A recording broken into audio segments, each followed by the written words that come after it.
Yes. And Oh, gee, I'm also, shocked. Numbers 31, 15, 18. The other one is 1 Samuel 15:3, right? yes. Wow! Oh my goodness! I've never heard those verses before. Okay. Wow! And 1 no. Samuel 15:3. Slaughter all the Amalekites, everything that breathes. Or Numbers 31, 15, 18.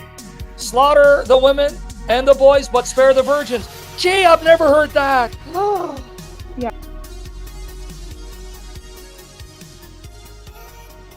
Yeah.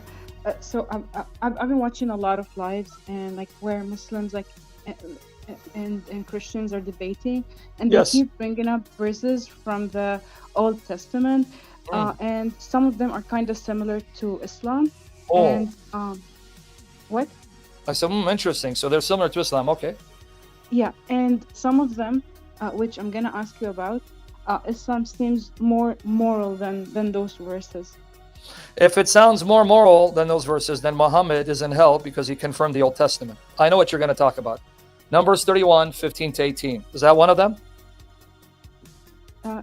Yes, and Oh, gee, I'm also shocked. Numbers 31, 15, 18. The other one is 1 Samuel 15:3, right? yes. Wow! Oh, my goodness! I've never heard those verses before. Okay. Wow! And 1 no. Samuel 15:3. Slaughter all the Amalekites, everything that breathes. Or Numbers 31, 15, 18. Slaughter the women and the boys, but spare the virgins. Gee, I've never heard that. Yeah, Okay, now maybe you've heard them a lot, but I've answered them 5 million I'm in my times. early 20s, so No, I literally just started like learning about religion and so on. So yeah. I know, I've answered a million times. But sister, before I answer that question, you understand if you're still a Muslima to attack these passages? I'm just saying, if you're an atheist, agnostic, I'd answer you a different way. I will answer you, but I just want to show you if you are a Muslima and if these passages are immoral, inhumane, you have to renounce Muhammad and stop following Islam and become an agnostic. I'll answer them, but why am I saying that? As I did in the debate with Daniel Hakikachu and Ijaz Ahmed, the Quran says that these verses, Numbers 31, 15, 18, Deuteronomy 20, verses 1 to 20, which is even alluded to by Muhammad in Sahih Bukhari, and it's mentioned, alluded to in chapter 5 of the Quran, verses 20 to 26, that Allah ordered Musa to do this. That's in your Quran. So I'm trying to figure out, do you agree with your Quran that what Musa did, Numbers 31, was from Allah or no? Can you show me? Oh yeah, very, very easy. I'll be more than happy. Right here. Let me show it to you. Hold on.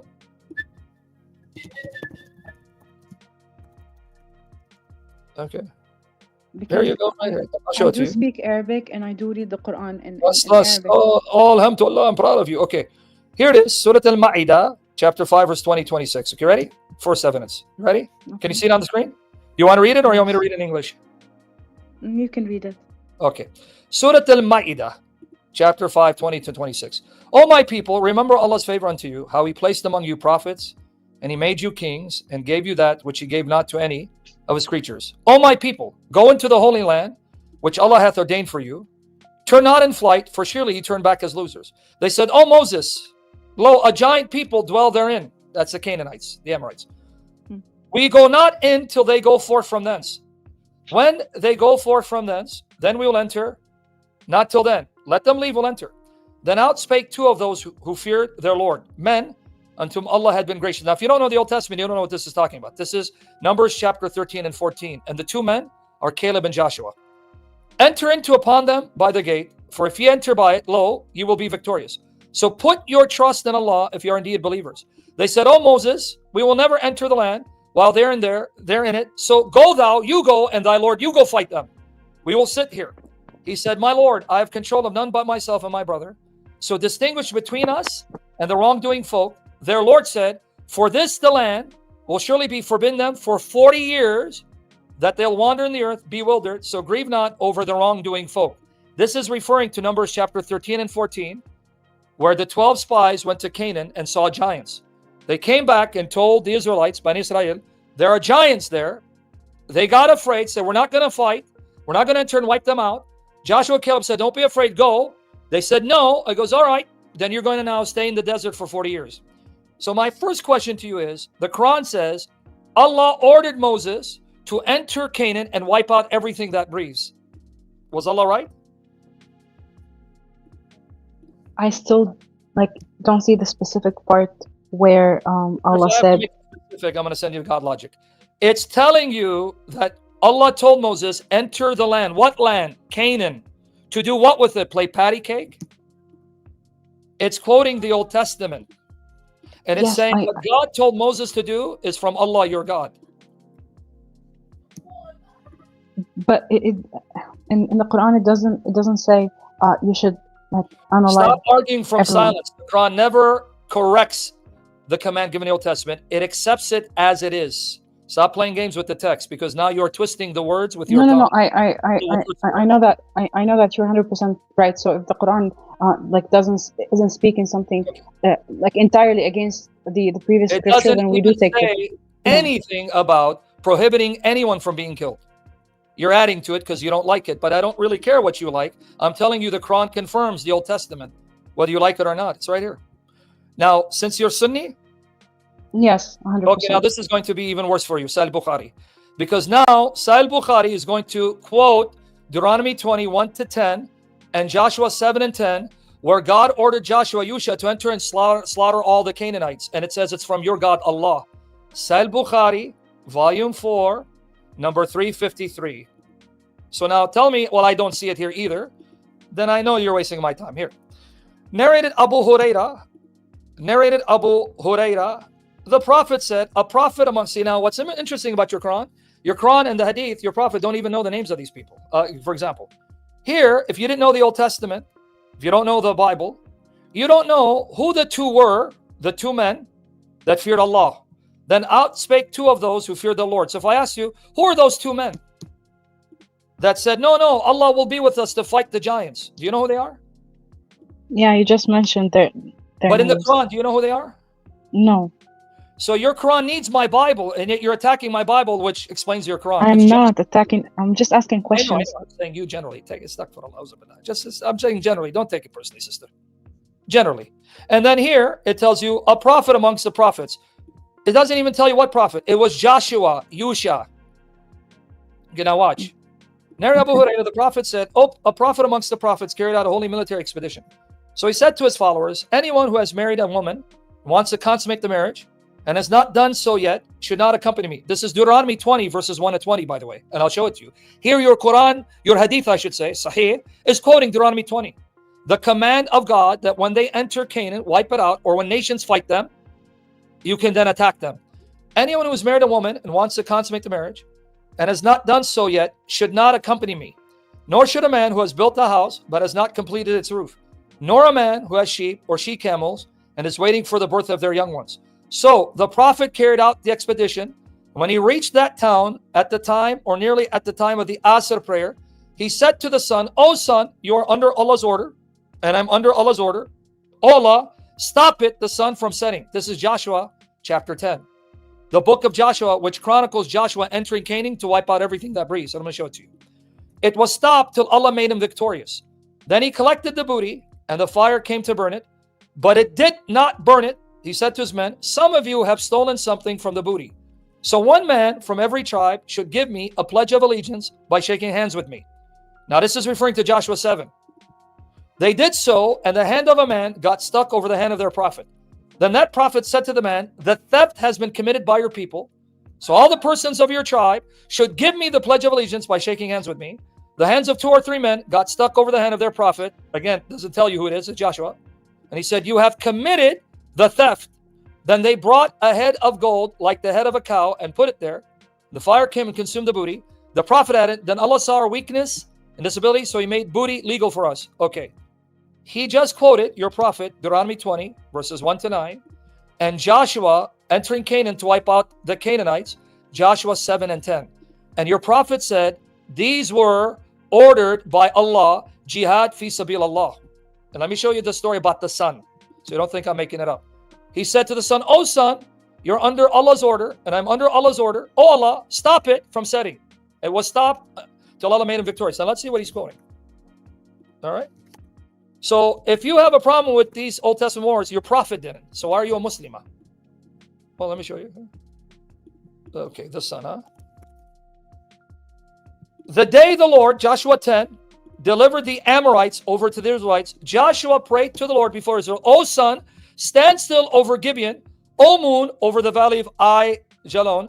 The sun stood still and the moon stood motionless while the nation took vengeance on its enemies. The event is recorded in the scroll of the upright one. The sun stood motionless in the middle of the sky and did not set for about a full day. There has not been a day like it before or since. The Lord listened to a human being, for the Lord fought for Israel. According to Muhammad, that's your Allah. Then Joshua and all Israel returned to the camp at Gilgal. Your prophet said this was Allah who obeyed Yusha. In case you missed it, so you don't say, no, brother. No, it doesn't say that. Oh, yep. So the prophet carried out the expedition. And when he reached that town at the time, or nearly of the time of Asr, he said to the sun, O sun, you're under Allah's order, and I'm under Allah's order. O Allah, stop it, the sun from setting. It was stopped. So why did Allah order Joshua and Moses to slaughter men, women, and children? Can you explain that to me? Well, if Allah ordered someone to do something, yeah, so I was saying that if Allah said something, then it should happen. Like, we shouldn't question that. So why were you questioning the Old Testament? Because the Muhammad said, Numbers 31, 15, 18, your God ordered it. So why were you questioning it? Okay, that is a good question. I want to hear what you just said. You just said, if Allah ordered it, no one should question it. So why did you question it? Because you came to question it. But now that I showed you, your Allah ordered it. Now, Allahu Alam. So why were you questioning it? I wasn't saying Allahu Alam. No, I'm saying Allahu Alam. Allah knows. Because that's what you said. If Allah ordered it, we shouldn't question it. Because Allah knows best. So why did you question it? Yeah, I did not link. So I did study some of that hadith that you just brought up about the sun and so on. But I did not link like both, like with those verses. Well, so let me show you the other one that's going to make it harder for you. You see here it says, a prophet amongst the prophets carried out a holy military expedition. So he said to his followers, anyone who has married a woman and wants to consummate the marriage and has not done so yet should not accompany me, nor should a man who has built a house but has not completed its roof, nor a man who has sheep or she camels is waiting for the birth of her young ones. Now let me show you where this is from. Deuteronomy 20, okay? The very book where Moses says, God has ordered you to enter Canaan and slaughter the inhabitants if they don't repent. Here it is, Deuteronomy 20. Pay attention. When you go to war against your enemies and see chariotery and troops who outnumber you, do not be afraid of them. For the Lord your God, who brought you up out of the land of Egypt, is with you. As you move forward for battle, the priest will approach and say to the soldiers, listen, Israel, today you're moving forward to do battle with your enemies. Do not be faint-hearted, do not fear and tremble or be terrified because of them. For the Lord your God goes with you to fight on your behalf against your enemies to give you victory. Moreover, the officers are to say to the troops, who among you has built a new house? Sound familiar? And not dedicated. He may go home, lest he die in the battle and someone else dedicated. Or who among you has planted a vineyard and benefited from it? He may go home, lest he die in a battle and someone else benefit from it. Or who among you has become engaged woman, but has not married her? He may go home, lest he die in battle and someone else marry her. In addition, the officers are to say to the troops, who among you is afraid and faint-hearted? He may go home, so that he will not make his fellow soldier's heart as fearful as his own. Then when the officers have finished speaking, they must appoint unit commanders to lead the troops. Wow, wait, hold on. We read this in Sahih Bukhari. Look. Hold on here. Anyone who has married a woman and wants to consummate marriage and has not done so yet should not accompany me. Nor should a man who's built a house but has not completed its roof. Nor a man who has sheep or camels and is waiting for the birth of her young ones. So your prophet confirmed Deuteronomy 20 as being from Allah. So what's your problem with it again? Okay, you said earlier that you can explain that to me if I was an atheist. Can you do that? Yes. If you're an atheist, I'll say. Now, I'm not an atheist. So as a Muslim, but I want everyone to hear you. As a Muslim, you say, Alhamdulillah, this is from Allah, right? You have no problem. Yeah. Right? Yes, okay. But you said earlier you can explain it to me as an... She agrees. Alhamdulillah, Allah ordered this jihad for Musa and Yusha to do. I know that story, but it just, the details, it sounds more graphic. there's nothing in the details that says that Allah said you can only kill combatants. It's quoting and referring to the Old Testament as it is. I just read it to you. And if I show you that even Surah Al-Baqarah confirms 1 Samuel 15:3, I'll show it to you. But I want you now to acknowledge, yes, if I'm going to remain Muslima, I cannot attack these wars. Because according to my prophet, that was Allah who ordered these wars. Okay, and I was asking that, like, I wasn't attacking. Yeah. No, I know, okay. I know. When I say attack, I'm speaking generally. Attack generally. Don't take it like you specifically. Criticism. But now, if an atheist asks me, before I answer them, I'll say, when you tell me that what God did in ordering, quote unquote, these genocides, because that's what it's called, they call it genocide, you're saying it's evil. By what standard are you using? What ethical, moral standard are you appealing to tell me that this is objectively evil? How do you know that? If you're an atheist, this is what I would ask an atheist. So, are you saying that God is the only source of morality on earth? Well, no, I'm saying if there is no God, morality is subjective. It's not objectively true. This is why human beings come up with different ethical systems. So which ethical system is right? And why should I presuppose your ethical system as being correct and bind myself to it? By what authority? You're not God, you're not a prophet. So now, answer as an atheist. If you're an atheist, how do you know that these wars are morally evil, objectively morally evil and moral? Don't tell me what you feel. You're not God, so I don't care about your feelings. How do you know this is objectively evil? So, according to modern day laws, this is evil, this is illegal, and it is a war crime. Hold on. So, according to modern day laws, Muhammad would be in jail for pedophilia. So modern day laws are now your way of determining moral absolutes? So no, you mean when not America, exactly. Well, let me go with you.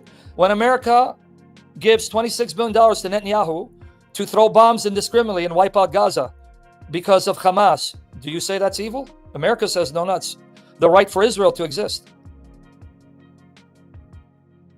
Yeah. So atheist, answer my objection. What is your, because you're acting as the atheist, I know you're not, but you're saying atheist. What is your standard of ethical, moral, objective? I want something objective, not, oh, well, to me it's evil. Well, to me it's not evil. So now who's right? What Hitler did in Nazi, he thought he was doing great. He was advancing human society by getting rid of the Jews and all those invalids, right? Because he didn't just kill 6 million Jews, he killed 7 million others because he wanted to create a super race. And he thought that these people were a cancer and a burden on the advancement, evolutionary advancement, because humans needed to progress to the next level. And he thought he was right. So was Hitler wrong? Yeah, he was wrong, 100%. But how do you know he's wrong? He said he's right. And if he won out, everyone would agree with him. How do you know he's wrong? I would use modern science since I'm in STEM. What modern science? Science is amoral. What I mean is, science does not teach us anything about morality. Science has no ethical, moral system that science is attached to. Science does not govern morality. It's amoral, not immoral. Amoral meaning it's neutral. So but you just said that Hitler, you said Hitler was doing whatever he did because he thought he was helping the humanity, but science says otherwise. How does science say otherwise? What could you appeal to science to show that his understanding that people who have disabilities and do not contribute to the advancement of society, but are a burden on society and drain the resources of society, need to be removed? How does science determine that he's right or wrong? And if you want to appeal to science, let's go with science now. We know scientifically, we know this is a fact, that prepubescent girls, physiologically, let alone psychologically, cannot handle penetration, sexual intimacy, until they've reached menarche, when their hips have fully developed and their bones have fully been formed, and that takes place around 16, 17. Anything prior to that does damage physiological damage to the bodies of young girls. So if I'm going to appeal to science, why did your prophet mount a 9-year-old? So let's come back to the point. What is your ethical system by which you determine what God ordered in the Old Testament is evil? You can't appeal to Islam. Muhammad confirmed it. And I didn't say it was evil. I just said. No, you're not. I'm talking generally. Don't take it personally. So what do you appeal to tell me that what these Old Testament commands, these Old Testament commands ordered by God, they are wrong or right? Because if you're saying, as a Muslima, Muhammad confirmed them, so they're right. As an atheist, you have no moral absolutes. You have no objective way of telling me this is right or wrong. Okay, can I ask, can we move on to the next? Because your answer was enough, I guess, for now. Yeah, well, you can, if you want to hear the wisdom in God ordering this, I've done many sessions on this. I'm here, let me show you. Here, if you go here, if you go to my YouTube channel, and if you just go here, let me show you. And we go here, and you put in 1 Samuel 15:3. Just 1 Samuel 15:3. Look what popped up. Sam Shamoun, violence in the Old Testament, Adam seeker. See that right there? Yes. You just put 1 Samuel 1, Samuel 15:3. And also, I refute it. Daniel Hakikuchu on this. So, Robert, Spencer. I'll send you links right now. Hold on. So, I've done a lot of sessions on these. Spencer, and explain. Daniel, and Jake. Okay, let's see what pops up. Daniel Pikachu and Muslim meta retard exposed Old Testament on apostasy and slaughter of the Amalekites. You see it? Yes. Let me get you the links. Here it is. This is it. Here it is. So, guys, I'm going to share the links. Here it is. In private for you. All right. It's in private right there. You see it? And for the rest of you, here it is. So, I've already explained this. The logic of it from the Bible's system of morality. God is perfectly just and wise, and you'll see his compassion and patience. Now, the other one. Let me send you the links to the other one. Here's this, the other one. Right here. Here it is. Old Testament. Does Old Testament teach violence? Here it is. Now, okay, now what's the other question? And we'll move on here. Now, in private chat, there it is. You see it? Yes. All right. Now, what's the other question? Okay, the other question, and I'm sure a lot of, so people keep bringing up this verse, Deuteronomy 22, 28, 29. No, don't tell me the that. 50 shekels. Right?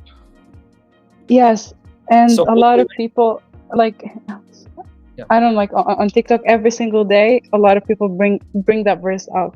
Yeah, And like, well, I did read it, but I don't know, it feels weird. Yeah, well, here it is, number one.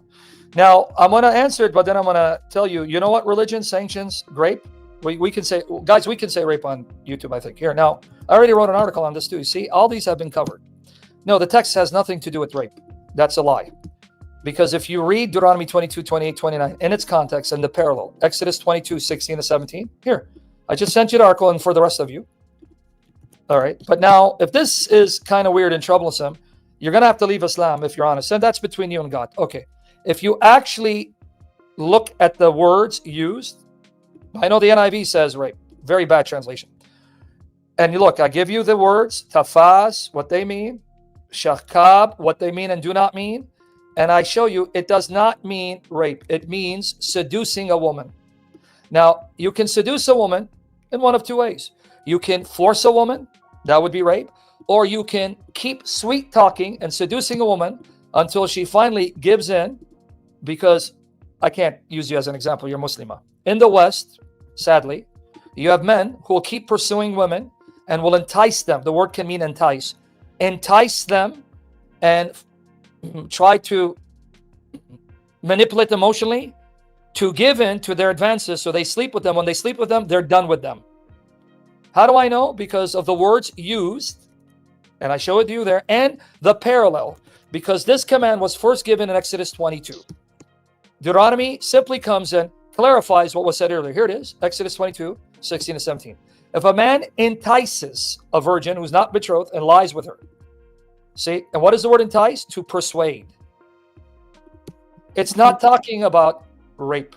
It's talking about a man taking advantage of a woman emotionally and enticing her and persuading her by telling her what she wants to hear, deceiving her into then trusting him so he can have sex with her. Now, in that context, the man then has to marry her and cannot divorce her, or the father can ask for a dowry. It has nothing to do with rape. That's a misinterpretation of the text. And I just gave you the article to prove it, so I'm not making things up. And it's not just my view, because I know people quote certain people, certain commentaries, but here you go. I quote commentaries that show that I'm not the first one to come up with this explanation. Deuteronomy 22, 20, 29, Study Bible, New Interpreted Study Bible.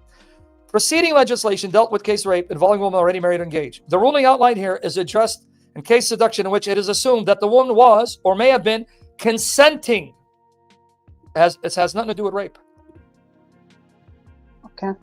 But now, hold on. Now that I've showed you from the language, the Hebrew and the context and the parallel, your religion allows you to rape married women and women who are not married that you've taken in captivity and sell them off. Are you okay with that?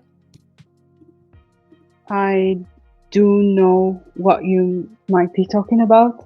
I don't know if you know. Quiz me. You don't need to show me. I don't know exactly what you're talking about and what verse. Okay, so are you okay with your religion then here? Because it's Surah An-Nisa 424. Forbidden for you are women already except those whom your right hands possess. Now, you don't need to guess because you're a Sunni Muslima. The Sahih tells you how this was applied. This is Sahih Muslim. Okay? Sahih Muslim. So your religion is the one that says you can rape women and even married women. So are you still a Muslima? Here it is. Sahih Muslim. Chapter 9, it is permissible to have intercourse with a female captive after it is established that she's not pregnant. As long as she's not pregnant, and if she has a husband, then her marriage is annulled when she is captured. Now I'm going to read the hadith, but I'm going to ask you a question. I want to see how honest you are. And you look honest. Imagine you're not a Muslima. Let's say you're a Jewish woman, or you're a Hindi, or you're a Christian. And I come in, I'm the caliph. I come in with the Muslims. I attack your city. I take you captive. I take your mother captive. I take your sister captive and you're married. And then we say, because we've taken you captive, your marriage is now annulled. It's canceled because we own you. And we now have sex with you and sell you off. Would you be okay with that? That scenario sounds horrible, and Well, that's I'd rather unalive myself than being touched by someone that is not my husband. So then you just condemn Muhammad to hell because that's what he did. Here it is. Abu Sayyid al-Khudri. Here, I'm not lying. Sahih Muslim. Abu Sayyid al-Khudri reported that the Battle of Hunayn, Allah's messenger sent an army to Awtaz and encountered the enemy and fought with them.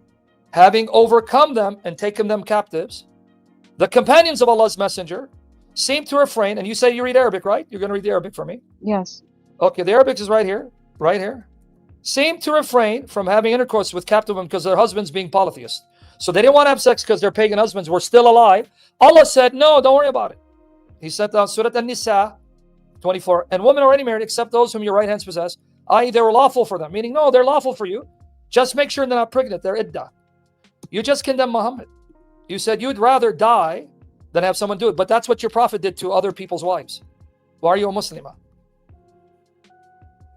So we're talking about slavery now, and No. We're talking about taking captive women in jihad and they're married. It's not slaves. It's the Muslims doing jihad fi sabilillah. And whether you like it or not, they're doing it right now. In Syria, they're doing it right now. In Afghanistan, and in Syria, what did ISIL, what did Al-Qaeda do when they entered Syria? What did they do to women? What did they do to they did horrible things. They took Yazidis and they raped them and they sold them. That's because they followed this. Why don't you be honest? They were doing what your prophet said here. You just said it's horrible. So then why are you still a Muslima? Right here, I gave it to you. Here, read the link. I'm going to give it to you. Read in Arabic if you don't believe me. Yeah, They were following your prophet.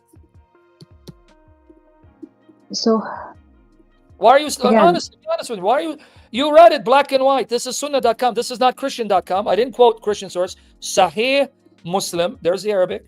Based on Surah An-Nisa. This is the ayah of the Quran, Kitab Allah, and the sunnah of your prophet. And you just said they did horrible things and I'd rather die. But that's what your prophet did. So from the Muslim paradigm, it is not rape because they basically own these people. Like, But what did you say if I owned you? I take you and I own you. And I said, no, listen, woman, it's not rape. I own you. Your husband is not your husband. I own you. I'm going to have sex with you. So you're not going to say it's rape? Just because I said it's not rape because I own you? I'm not sure if consent should be taken. No, there is no consent. No, I'm going to say, I knew you were going to say that. But let's say you're right. You're telling me a sane woman, a sane moral woman is going to consent to have sex with her captive, especially her husband's alive? Most likely no. But hold on. Jalal al-Din al-Suyuti, right? Lubab al-Nuqul fi asbab al-Nuzul. Suyuti al-Suyuti. On this ayah, look what he says. It is narrated on authority of Ibn Abbas that he said, when it was the day of Hunayn, and Allah Almighty helped the Muslims conquer Hunayn, the Muslims got female captives from the people of scripture, Ahl al-Kitab, meaning Jews or Christian. If a man liked to have sexual intercourse with any woman of them, whom his right hand possessed, she would say to him, I have a husband. Hey, wait, I have a husband. Allah sent down the verse saying, doesn't matter. Where's the consent? I'm not sure if Ahl Sunnah wal Jama'ah follow Jalal al-Din al-Suyuti. Ya ukhti, this is the Sunnah of your Prophet. This is Sahih Muslim, Sahih Bukhari, Jami al-Tirmidhi. When you say what Ahl Sunnah wal Jama'ah say today, and today they'll tell you, if you don't have a khilafah, if you don't have a khalif, you can't do any of this. I know that. Forget about what you can't do. In the time of the khilafah, when you had a caliphate, they were doing this left, right, and center. Umar was doing it. Abu Bakr was doing it. Ali was doing it. Because this is a sunnah of your prophet. So again, there is no consent. Are you okay with this? This is what your prophet did, and this is what his companions did. This is what the Salaf did to Jews, Christians, and other kafira. This is what they did. When they went to Egypt, when they went to the Levant, Syria, your ancestors were Christian in Syria, and Lebanon, Jordan. What happened? When the Muslims came, they imposed Islam, and then eventually you ended up becoming Muslim because the Muslims raped your ancestors and married them. But the Christians could not marry the Muslim woman. You have in your blood the blood of rapists if you're from Syria. This is your history. I'm not lying. This is your history.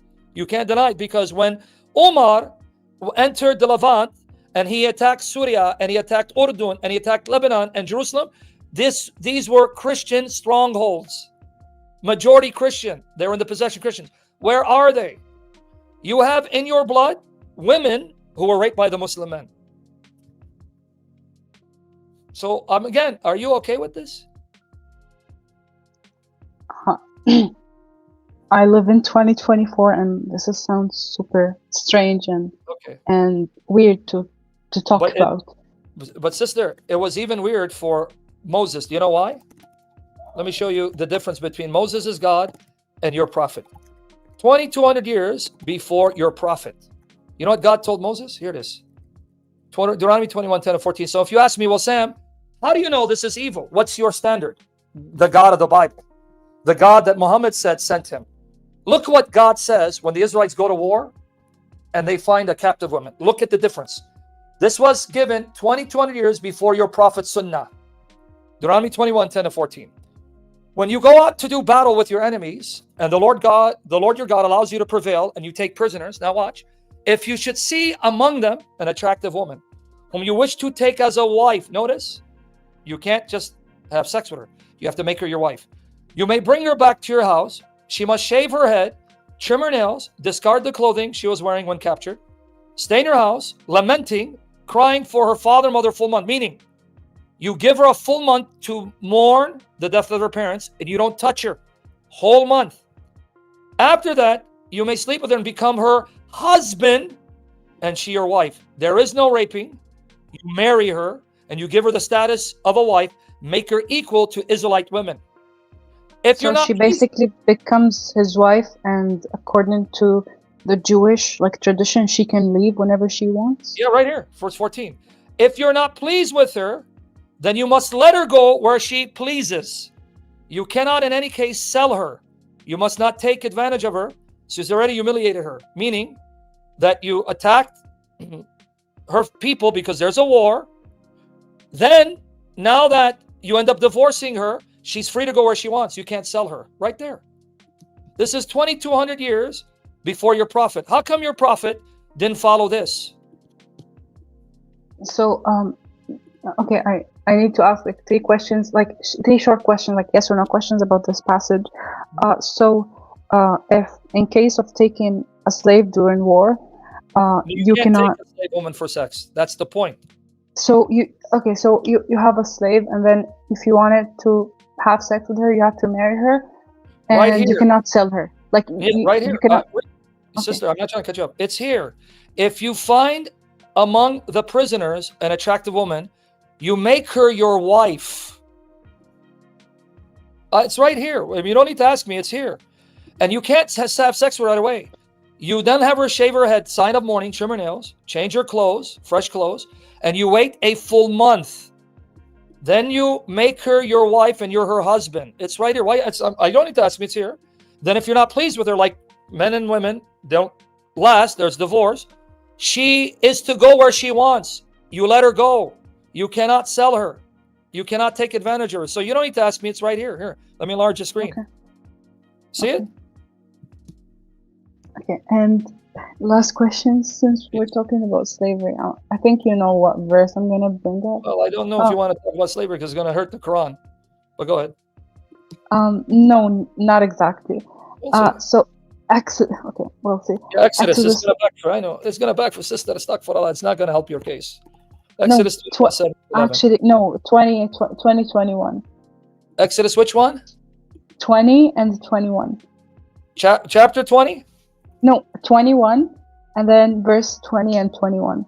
Okay, let's go here. I know what you're talking about, but let's bring it up.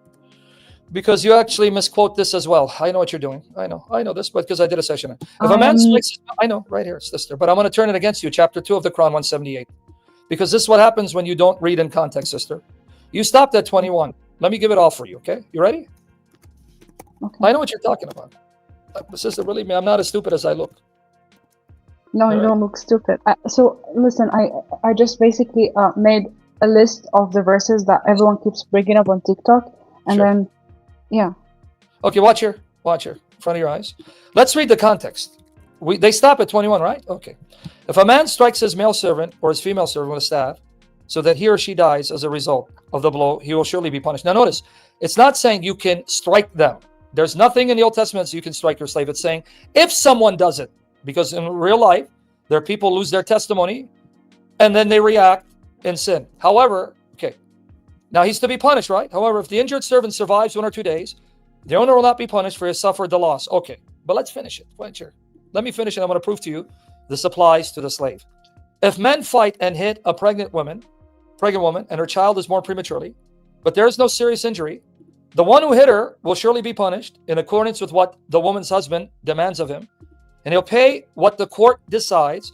But if there's serious injury, watch here, then you will give a life for a life. This is the principle. Now I'm going to show you this applies to the slave. Life for life, eye for eye, tooth for tooth, hand for hand, foot for foot, burn for burn, wound for wound, bruise for bruise. If a man strikes the eye of his male servant or his female servant, so it destroys it, he will let the servant go free as compensation for the eye. If he knocks out the tooth of his male servant or his female servant, he will let the servant go free as compensation for the tooth. So right there, they are free automatically. But now you see this law right here? It says eye for an eye, tooth for a tooth. You see it here? You see it, right? Yeah. Let me show you it applies to the slave. You ready? Okay. Leviticus 24, 17 to 22. If a man beats any person to death, he must be put to death. Any person. Let's see. One who beats an animal to death must make restitution for it, life for life. If a man inflicts an injury on his fellow citizen, just as he's done, it must be done to him. Fracture for fracture, eye for eye, tooth for tooth, just as he inflicts injury on another person. There is no restriction. If it's another human being, whether free or slave, injury must be inflicted on him. One who beats an animal to death must make restitution for it. But one who beats a person to death must be put to death. No exception. If it's a human being, whether he's a foreigner or he's a slave, a human being, you injure him, you get injured. You put him to death, you are to die. There'll be one regulation for you, whether a resident, foreigner, or native citizen, for I am the Lord your God. So why didn't they read the whole thing?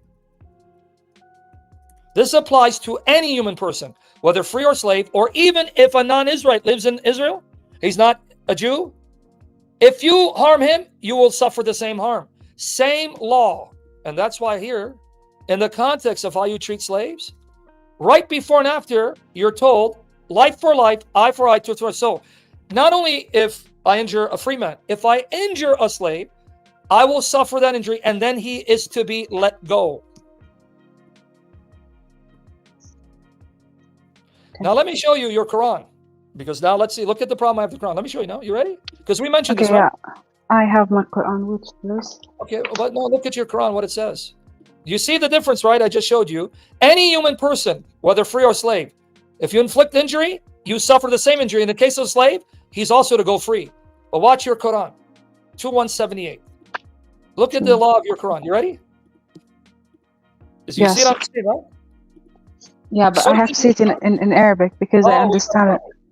Sister, tell me where the justice is in the Quran. O you who believe, the law of equality is prescribed to you in cases of murder. The free for the free, the slave for the slave, the woman for the woman. How the hell does this make sense, and how is this just?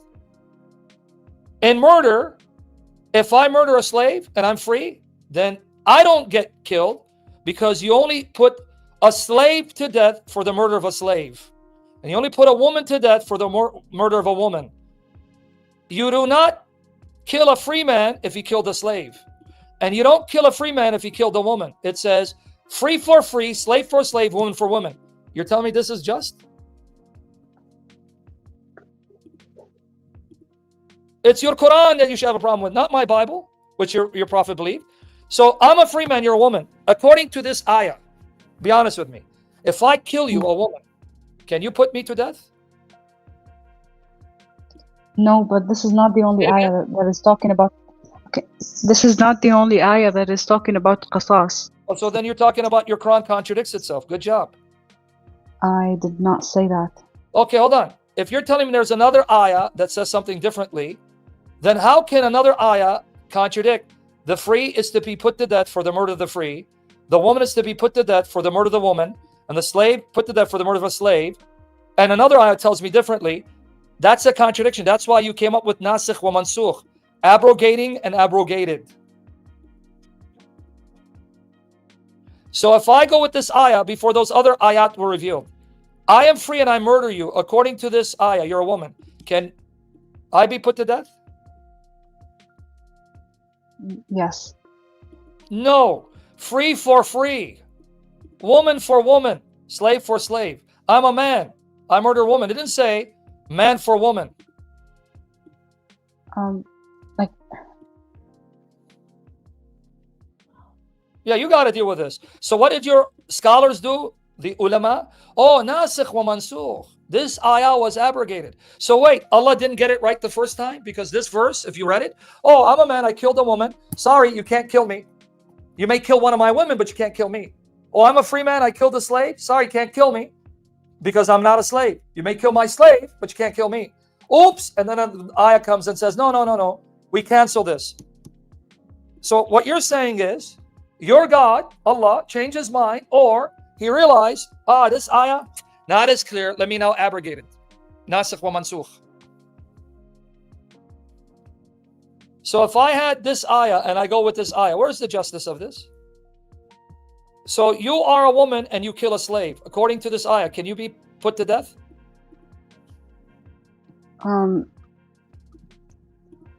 Because I did study like ahkam al-qasas and so on. Yes, so good.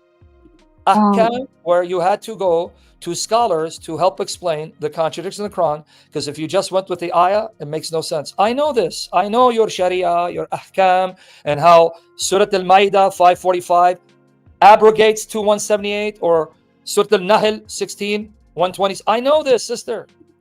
But you're only convincing us that Allah had to correct himself and change his mind because he kept making mistakes. So now you need the ulama to help you with your Quran. We know this. You're not telling me something I don't know. I know what ayat you're talking about. Surah Al-Ma'idah 545. But you know where that comes from? That comes from the Torah, the Old Testament, eye for an eye, tooth for a tooth. Showing you my Old Testament is better than your Quran because it's quoting my Old Testament. I know what the scholars say. They say that this ayah given to Bani Israel, Yahud, we ordained therein, the Torah, life for life, eye for an eye, nose for nose, ear for ear. That's quoting my Bible. So your Quran needed my Bible to be just. But if I went with Muhammad, this is the justice of Muhammad. Free for free, slave for slave, woman for woman. My Bible, which is what this ayah is quoting, it's quoting the Bible, the Torah, the Kitab given to Bani Israel. Look how just my Bible is. Your Quran needs it, and it quotes it. Then we just read in Exodus 22, 21, 22, 25, eye for an eye, tooth for tooth, Leviticus 24, 17, 22. Here, let me show you. Where is this coming from, this ayah? It didn't come from your Quran. It came from the Torah given to Yahud, the Jews. It's quoting my Bible. So your Quran needs my Bible to be just. Here's what it's quoting, in case you missed it. Here it is. Here's what it's quoting, in case you missed it. So my Bible bails out your Quran, but my Bible doesn't need your Quran. Yep, right here. Look what it's quoting, right here. But if there's any search engine, then you'll give a life for life, eye for an eye, tooth for tooth, hand for hand, foot for foot, burn for burn, wound for wound, bruise for bruise. That's the Torah, written 20 years before Muhammad. Exodus 21, 22, 25. Here, again, if a man inflicts an injury on his fellow citizen, just as he's done it, it must be done to him. Fracture for fracture, eye for eye, tooth for tooth. And what does the Quran quote?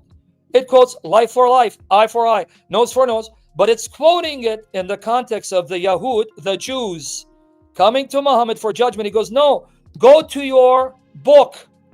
Your book, it has guidance and light. It has just commands like life for life, eye for an eye. That didn't come from Muhammad. This is what came from Muhammad. O you who believe, the law of equality is prescribed to you in cases of murder. Free for free, slave for slave, woman for woman. I'll give you $1 million. I'll take a shot if you can show me this in the Bible. This is from the Bible. Perfectly just. This is from your prophet and Allah. Perfectly unjust.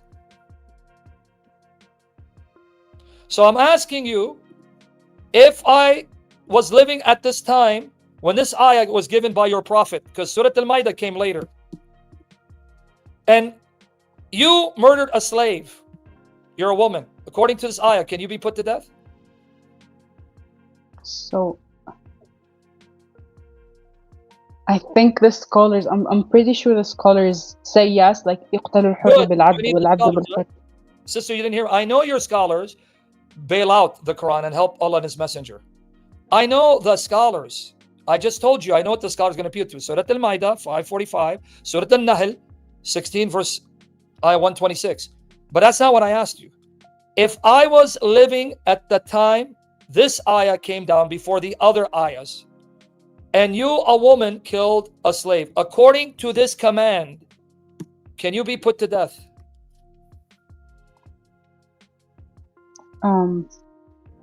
So yeah, okay, we know the answer because you don't want to answer because you know the truth. No. So I because I just looked it up. So so the school of Hanafi, the school. Oh, wait. I want everyone to hear it.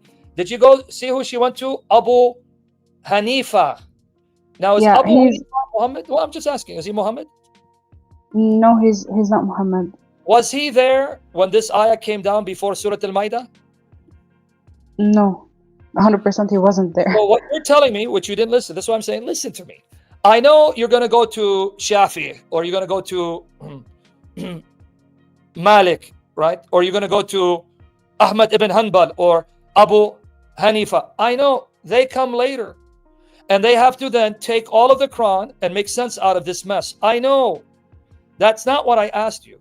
If Abu Hanifa was living there, when this ayah came down, not this, and he was at the time your prophet, not telling me after the Quran has been collected by Uthman and all the ayat are there, now they have to read all the ayat and make sense. 2178 contradicts 545.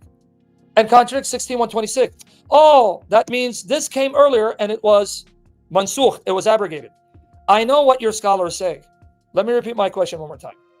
If you're living at the time of your prophet, there is no Abu Hanifa, there is no Ahmad ibn Hanbal, there is no Shafi, there is no Malik ibn Anas, Malik's Muwatta, none of that. And it was just this ayah.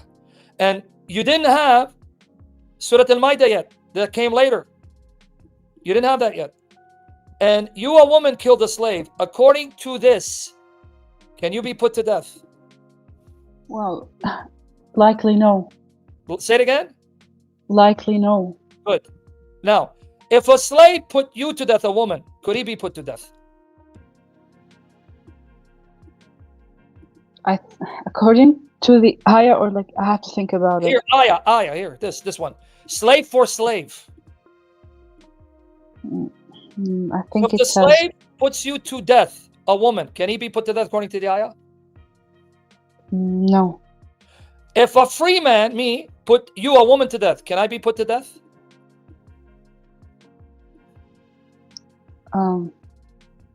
Pay attention. So, woman for woman.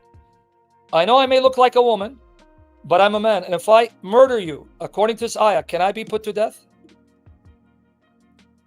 No. That's it.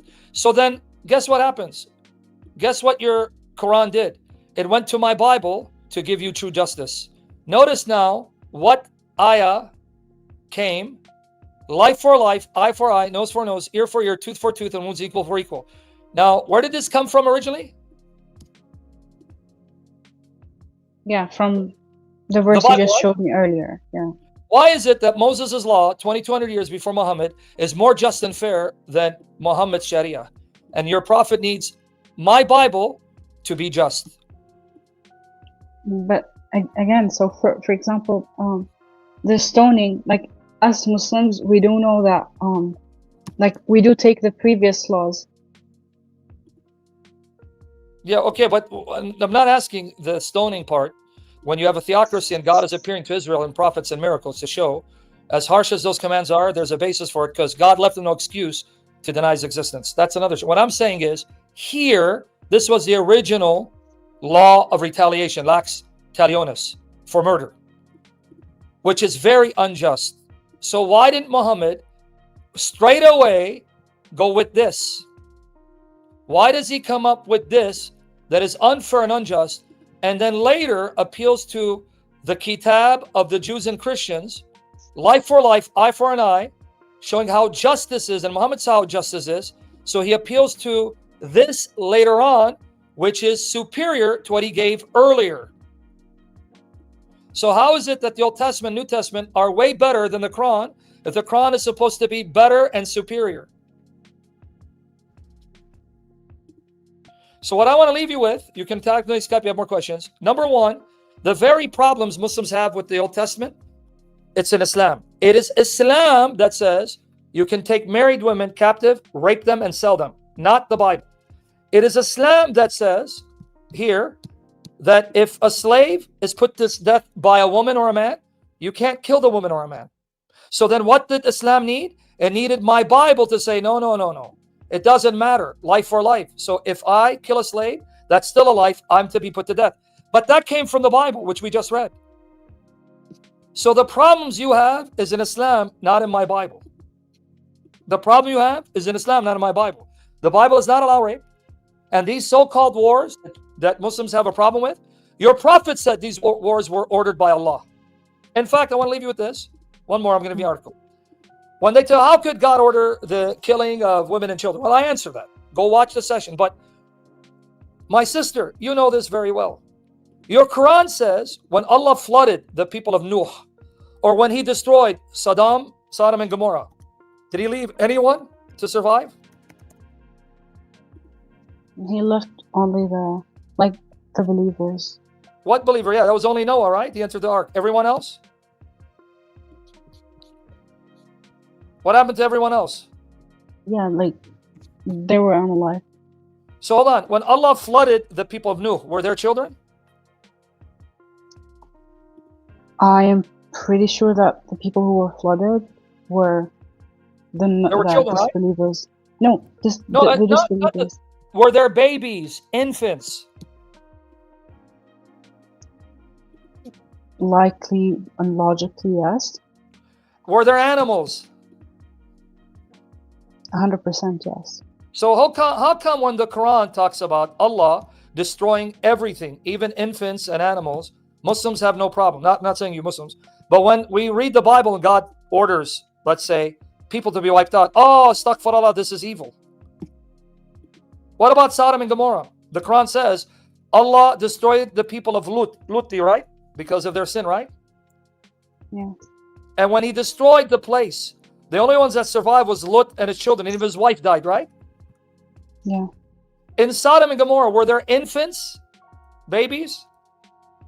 Likely yes. Like it is And a animals, village, so yeah. Yeah, and animals and yeah. So why is it that when the Quran confirms the stories of the Bible that whole places were wiped out where there were children and infants, Muslims have no problem, but when they find verses in the Bible that are not explicitly mentioned in the Quran, oh, how evil. Why this inconsistency, dishonesty by the Muslims?